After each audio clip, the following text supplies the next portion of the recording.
What is up, you guys? This is D-Man HD and I am back, and today we are doing our Week 15 predictions for the NFL season. Please don't go NFL season. You just got here. Please don't leave us. We are already into Week 15. We have playoff contention, we have division contentions, and we have playoff eliminations possibilities going into this week. Last week we went 12-4. My record will be right there for the entire season. And once again, Saints, let me talk to you real quick. How you lose to the Eagles? How you lose to the Eagles? How? Y'all better start Jameis Winston now. I don't want to hear anything saying Taysom Hill's a good quarterback. He sucks. Cost me my second lock of the week. I was perfect on those. And then the Giants and the Eagles. I'm getting a sign to not go against the NFC East for my locks of the week anymore. Anyway, we got the Chargers and the Raiders. The Chargers won the Choke Bowl last week. The Raiders got embarrassed by the Colts. I'm going to take the Raiders in this one. I like the home field advantage being in Las Vegas. Even with there being no fans in the stadiums, I do still think there's a home field advantage. Like, you get to play on your own turf, get to practice the entire week. You don't have to travel. You get like a little bit more rest. You get to sleep in your own bed. There is some sort of home field advantage even without fans. I think the Raiders are going to win this game and get back into playoff contention. Although with the near loss to the Jets and then the spanking by the Colts, they're on the outside looking in. First of our two Saturday games, we got the Buffalo Bills going to the Denver Broncos. Buffalo, if they win, they are the AFC East champions. Now, ironically, last week, they needed 5 events to happen. They needed the Colts to win, which happened. They needed the Rams to win, which happened. They needed the Chiefs to win, which happened. Then they needed to win, and the Dolphins, and they needed the Browns to win. 4 of those 5 did not happen, so Buffalo is still a team that has not clinched a playoff spot yet. But if Baltimore loses this week, or if Buffalo wins, or Miami wins, they clinch. If Miami loses or Buffalo wins, Buffalo is the AFC East champions. And, yeah. But Buffalo going into Denver, they're a 6.5 point favorite. They just beat the Steelers, holding them to 15 points. I'm going to take the Bills. We're going to go into a deeper dive into this game, like, with Vince, where we do our game predictions, our game preview. Also, let me know what you guys want that to be called, because we got to get a name for that. We got to get, like, a name for the group and, like, the show. So let me know what you guys want that show to be called. But I'm going to take the Bills in this one, and hopefully we can get the AFC East title for the first time in my life. We got the Panthers and the Packers. I'm going to take the Packers.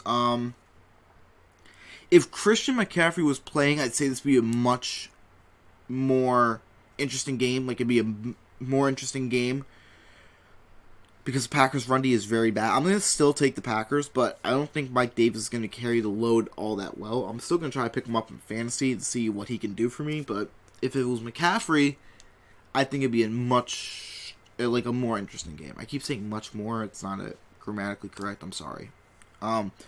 We got the Buccaneers going to the Falcons. I'm going to take the Buccaneers. Although, I will say this about the Buccaneers. You can argue that Tom Brady's winning the divorce from Belichick, but I don't think there is a true winner. I would have thought Brady would have won the divorce straight out. I think, they needed each other. It's not like, one person is thriving while the other person is struggling. They're both kind of struggling. I mean, the Buccaneers can't beat good teams. They're beating the bad teams, and the Patriots are just struggling all around. I think it was a matter of they needed each other more than they actually realized. I don't think it was like, it was a split divorce. I think, and one wanted to prove, they both wanted to prove that they could be better without each other. I think they were perfect together, and they're starting to realize that. I'm going to take the Buccaneers, though. That was a long detour to get to the Buccaneers. 49ers and Cowboys, which is a really good game in the sense of the 49ers most likely cannot make the playoffs, but the Cowboys are fighting for that NFC East. They are 2 games behind the Washington football team, I believe. So I believe if the Cowboys win, they're still in the contention, but if they lose, they're out of the NFC East.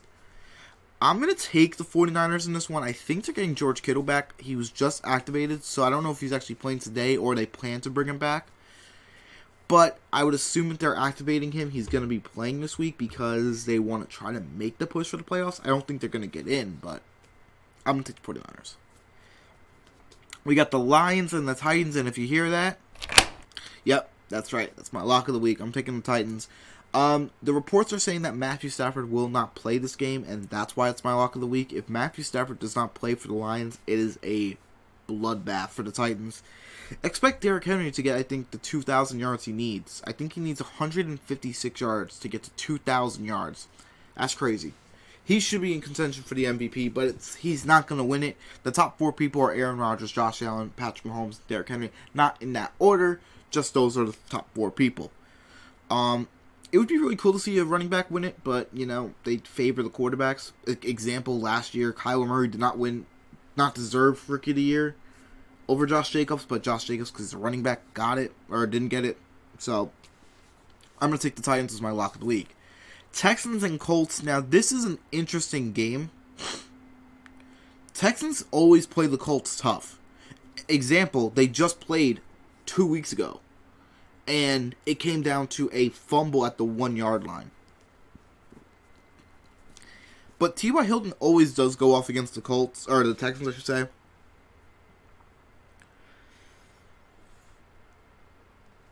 I'm going to take the Texans as my upset of the week. I think they bounce back against the Colts. I mean, they got embarrassed against by the Bears.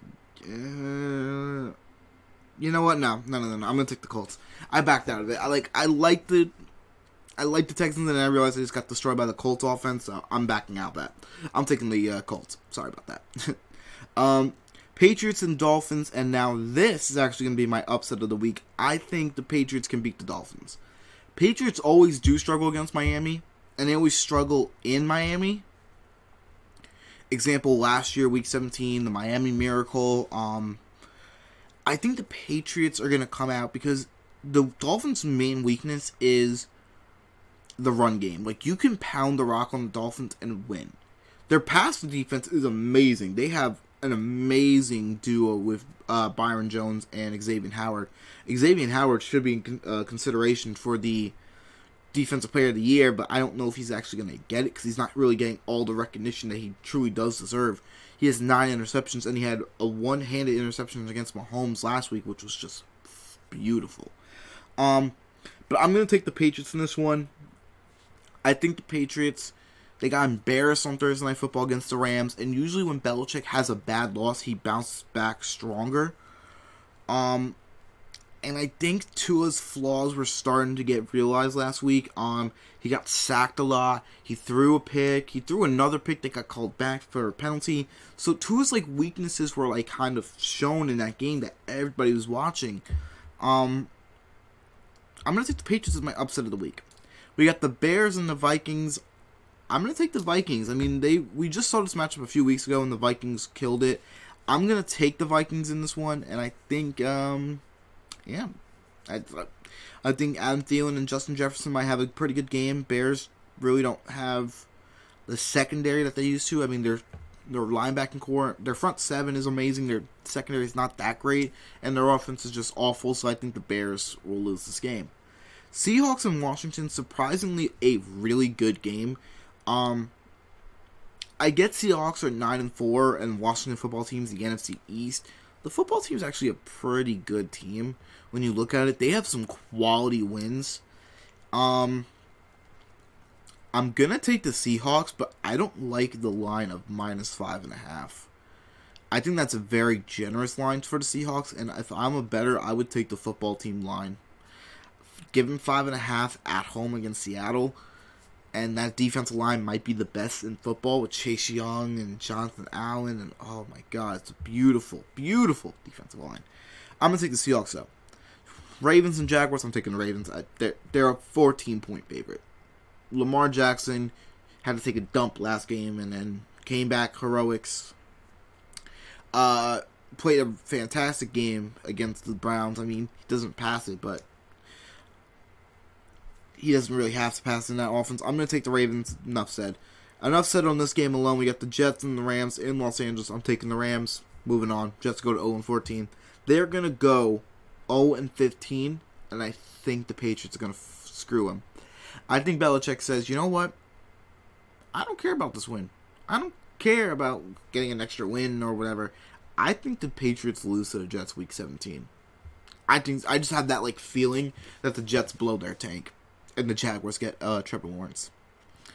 Eagles and Cardinals. I'm going to take the Cardinals in this one. They're fighting for a playoff spot. Eagles are coming off a very impressive win against the Saints, but Cardinals are a more hungry team. They need to win this game to make the playoffs or stay in contention. And the Eagles, I don't think they have a shot to make the NFC East Championship or the division title, because I believe every team has 4 or more wins. Cowboys have 4 wins, Eagles have 4 wins, Giants have 5, and Washington has 6. So technically, you're still in contention for this title.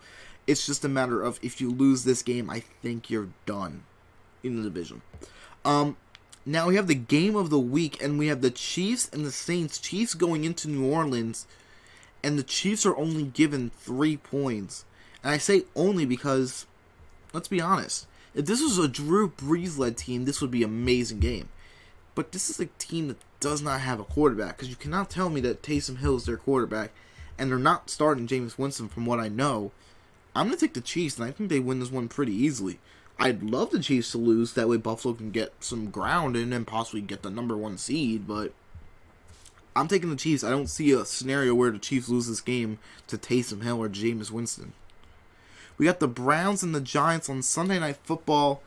It's an interesting matchup. It would have been a good game to have on Sunday Night Football in week 3 or whatever, or week 2 when they had Saquon against Odell or whatever. But why is this a Sunday night game? And this was a game that got flexed in.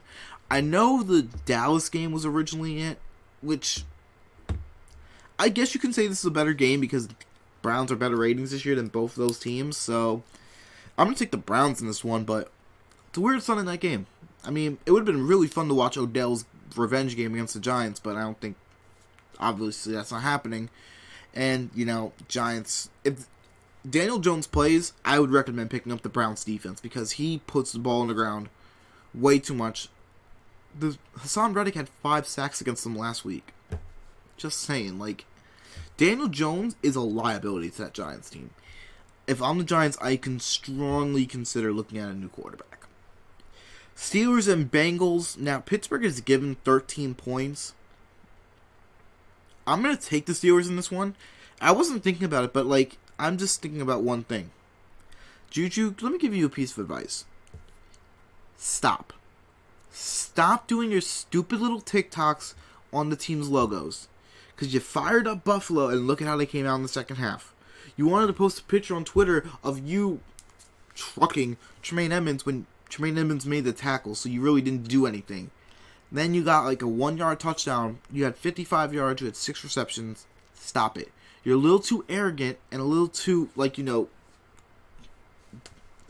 immature to realize what you're doing. You don't understand how disrespectful and arrogant it comes off as you dancing on the middle of a logo. And I'm recommending you do not do this against the Bengals in Cincinnati because the Cincinnati Bengals are a team that has nothing to lose and they have a history of cheap shotting players. Do not do a TikTok on their logo. I'm going to tell you, you will most likely get hit from behind and you are going to get hurt. Bengals have nothing to lose. They're a team that has a history of cheap shotting. Do not, I repeat, do not do a TikTok on their logo. Best comedian in the studio, guys. I'm D-Man HD. Let me know how you guys are doing on your predictions. As always, I'm out. Peace.